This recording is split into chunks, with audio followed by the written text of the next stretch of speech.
अस्सलाम वालेकुम।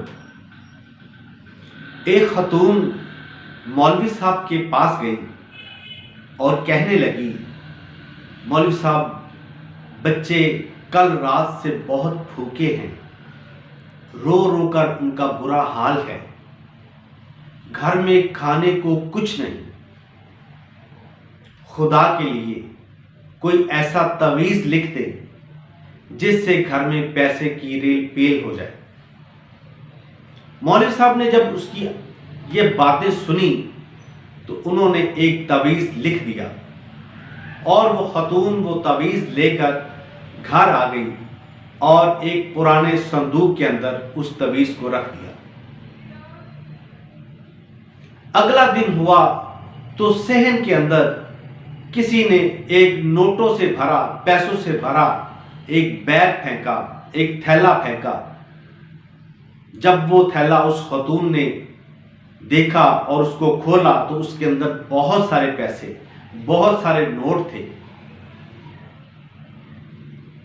अगले दिन उस खतून के शोहर ने मार्केट के अंदर एक दुकान किराए पे ले ली। कारोबार बहुत अच्छा चला, काम में बहुत बरकत हुई, पैसे की रेल पेल होने लगी। उस खातून के शौहर ने वो दुकान खरीद ली। कुछ अरसा गुजरा तो उस खातून के शौहर ने 2 दुकानें और खरीद ली और कुछ मकान भी खरीदे। पैसे की रेल पेल बहुत ज्यादा हो गई। एक दिन वो खातून बैठी सोच रही थी कि मौलवी साहब ने तवीज़ के अंदर ऐसा क्या लिखा कि घर में अल्लाह की रहमत हो गई, दौलत के अंबार लग गए। तजस्सुस में उठी और उस पुराने संदूक को खोला और उसमें से वो तवीज़ निकाला जिसमें लिखा था कि जब पैसे की रेल पेल होने लगे और आपके इर्द गिर्द अगर बच्चों के रोने की आवाज आए तो ऐसा ही थैला उनके घर में फेंक देना। आज हमें भी जरूरत है, हम भी अपने इर्द गिर्द देखें।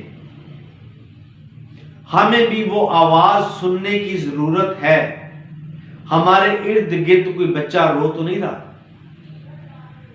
आप मेरी बात समझ रहे हैं ना, मैं जो कहना चाह रहा हूं। अल्लाह से तजारत कीजिए। इस दुनिया के अंदर ही 10 मिलेंगे और 70 आखिर में। जो रब के साथ तजारत करता है वो कभी घाटे में नहीं रहता।